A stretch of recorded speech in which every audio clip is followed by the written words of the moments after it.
पूना गाडगीळ आणि sons limited 1832 पासून।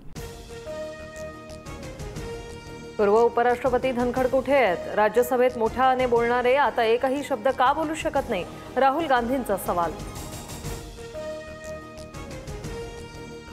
केंद्रीय गृहमंत्री शहांकडून लोकसभेत 130वे घटना दुरुस्ती विधेयक सादर। गंभीर गुन्ह्यांमुळे अटक झालेल्या किंवा ताब्यात घेतलेल्या नेत्यांना पदावरून हटवण्याची तरतूद। सलग 30 दिवस जेलमध्ये राहिल्यास पंतप्रधान मुख्यमंत्र्यांसह कोणत्याही मंत्र्याला पदावर राहता येणार नाही। आपण मध्ययुगीन काळात जात आहोत। मध्ययुगीन काळात राजा कोणालाही हटवू शकत होता। 130व्या घटना दुरुस्तीच्या विधेयकावर राहुल गांधींची टीका। सीडीएसचे संजय कुमार यांच्या विरोधात नाशिकमध्ये गुन्हा दाखल। निवडणूक आयोगाच्या तक्रारीनंतर गुन्हा दाखल। मतदारांची चुकीची आकडेवारी ट्विट केल्याबद्दल संजय कुमार यांनी यापूर्वीच माफी मागितली आहे। बेस्ट कामगार पतपेढी निवडणुकीत ठाकरे बंधूंच्या वाट्याला 0 जागा।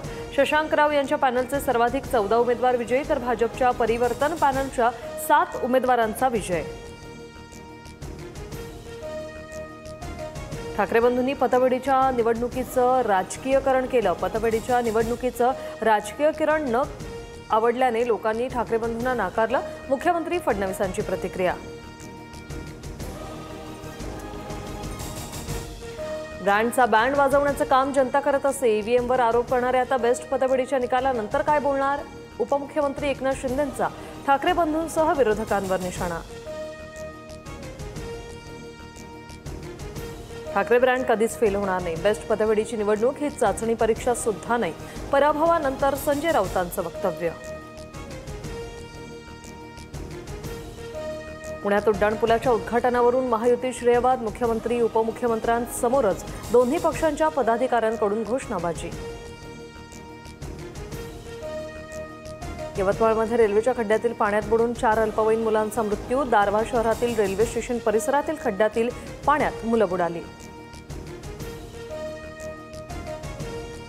उजनी धरणातून भीमा नदीत विसर्ग सुरू। 1,30,000 क्युसेकनं विसर्ग सुरू असल्यामुळे भीमा नदीकाठच्या नागरिकांना सतर्कतेचा इशारा। जायकवाडी धरण 95% भरलं। 48 तासात जायकवाडी धरणातून कधी पाणी सोडण्यात येणार? गोदावरी नदीकाठावरील नागरिकांना सतर्क राहण्याच्या सूचना। नाशिकच्या गोदावरी नदीच्या पाणी पातळीत वाढ। दुतोंड्या मारुतीच्या कमरेपर्यंत पाणी। गंगापूर धरणातून 6,340 क्युसेकने पाण्याचा विसर्ग सुरू। खेड तालुक्यातील गोलेगाव पिंपळगाव येथील इंद्रायणी नदीला पूर। गोदावरीतील नदीवरील कोल्हापूर पद्धतीचा बंधारा पाण्याखाली। प्रशासनाकडून नागरिकांना सतर्कतेचा इशारा। पुणे जिल्ह्यातील नीरा देवघर धरण पूर्ण भरलं। 10,000 क्युसेकने नीरा नदीत विसर्ग सुरू।